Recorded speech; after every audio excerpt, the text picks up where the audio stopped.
여러분, 배터리 아끼려고 설정 이것저것 다 해두셨는데요.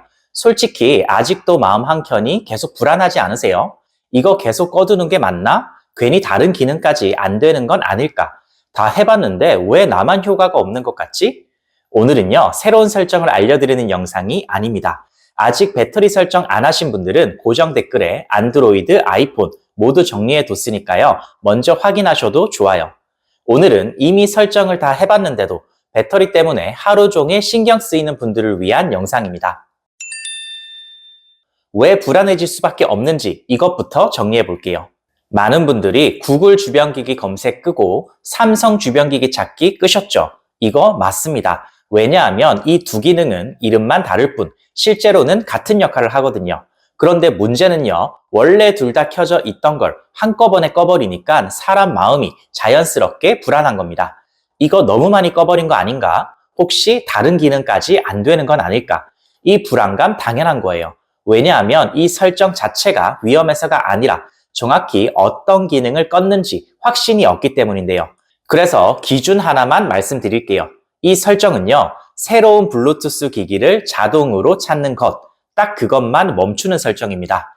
이 기준으로 실제 댓글로 남겨주신 질문들 3가지만 확인해 볼게요.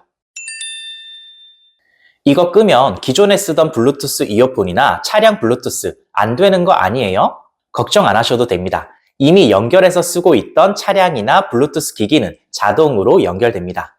자녀 위치 추적이나 휴대폰 잃어버렸을 때 기기 찾기 이거 안 되는 거 아닌가요? 이것도 문제 없어요. 이건 블루투스가 아니라 삼성 계정과 인터넷으로 찾는 기능이거든요. 휴대폰으로 NFC 교통카드 기능과 삼성페이 결제는요, 이것도 그대로 쓸 수 있어요. 이 설정과는 관련이 없습니다. 추가로 갤럭시 휴대폰끼리 사진이나 파일을 주고받는 퀵쉐어, 제가 직접 해봤는데요. 정상적으로 작동합니다. 다만 딱 한 가지 예외가 있습니다. 아파트 공동 현관을 휴대폰으로 인식시켜서 여는 분들, 이건 블루투스로 인식하는 방식이라 이 블루투스 설정을 다 끄면 작동하지 않을 수 있어요. 이런 분들은 삼성 주변기기 찾기 이거 하나만 켜두시면 됩니다. 굳이 구글 기능까지 둘 다 켜두실 필요는 없습니다. 그리고 새로운 블루투스 기기, 이어폰 같은 거 구매하셨을 때도 마찬가지예요. 삼성 주변기기 찾기만 잠깐 켜서 새 기기 연결하시고 다시 꺼두시면 됩니다. 그리고 이런 댓글도 정말 많았어요. 이거 껐는데도 저는 별 차이 못 느끼겠는데요. 반대로 원래 이 시간엔 충전했어야 하는데 집에 가서 충전해도 될 정도로 효과가 체감됩니다. 이런 분들도 계시고요. 이거 왜 이렇게 다를까요? 이유는 간단합니다.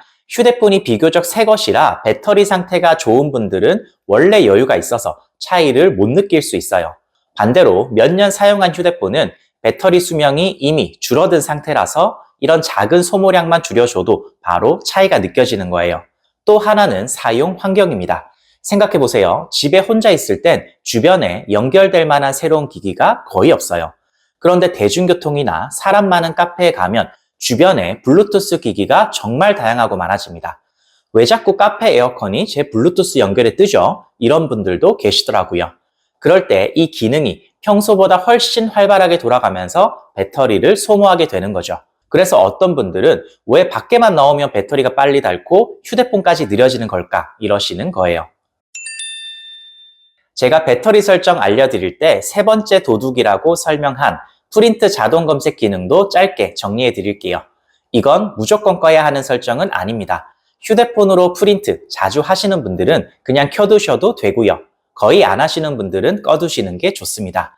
혹시라도 나중에 필요할 때 설정해서 프린트 검색해서 바로 켤 수 있어요. 기억이 안 날 만큼 어려운 단어는 아니니까요. 마지막으로 댓글이 가장 많이 갈렸던 부분입니다. 바로 배터리 보호 설정이에요. 왜 내 휴대폰에는 영상에서 말한 기본이라는 설정이 없지? 80%까지만 충전되는 것밖에 없는데 그래도 이걸 켜야 하나요? 나는 이미 최대로 설정해뒀는데 다시 바꿔야 하는 건가요? 이런 의문이 생기는 건 당연한 겁니다. 왜냐하면 휴대폰 기종이나 업데이트 버전에 따라 선택할 수 있는 옵션이 서로 다르기 때문이에요. 이 부분도 기준 하나만 잡으면 됩니다. 여러분은 아침에 몇 %로 하루를 시작하고 싶으세요? 나는 100%로 시작해야 마음이 편하다.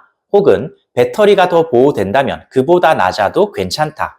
사람마다 생각이 다를 수 있는데요. 그럼 각 설정의 특징을 살펴볼게요. 배터리 보호 모드 기본 설정.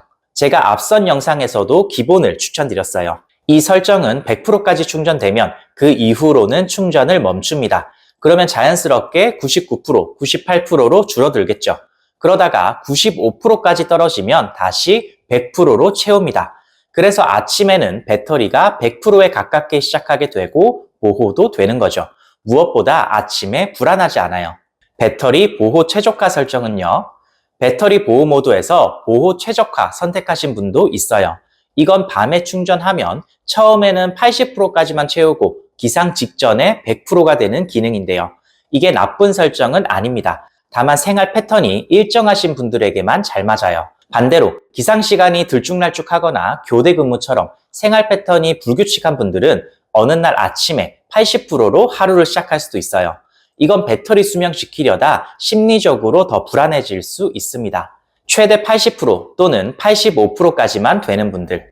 내 휴대폰 배터리 보호 모드에는 최대 80% 또는 최대 85% 하나의 선택지밖에 없는데요. 이런 분들은 굳이 무리해서 켜지 않으셔도 됩니다. 이렇게 뜬다는 건 휴대폰이 예전 기종이거나 예전 업데이트 버전이거든요. 보통 몇 년 사용한 휴대폰이라 배터리 수명 자체가 이미 줄어든 상태일 수 있어요. 그런데 하루를 시작할 때 배터리 80%로 시작한다? 오히려 낮에 더 자주 충전해야 하고 생활에 불편함이 생길 수 있죠. 그래서 이런 분들은 배터리 보호 설정 건너뛰셔도 괜찮습니다. 요즘은 도킹형이나 맥세이프 고속 보조 배터리처럼 작고 가벼운 제품들 잘 나오니까요.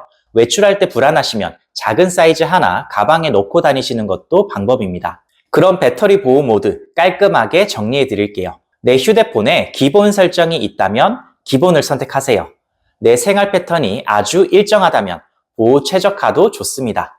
만약 최대 80% 또는 85% 단일 선택만 가능하다면 굳이 안 하셔도 됩니다. 이제 헷갈리지 않으시죠? 오늘 영상에서 제가 말씀드린 건 세부적인 설정이 아니라 판단 기준이었습니다.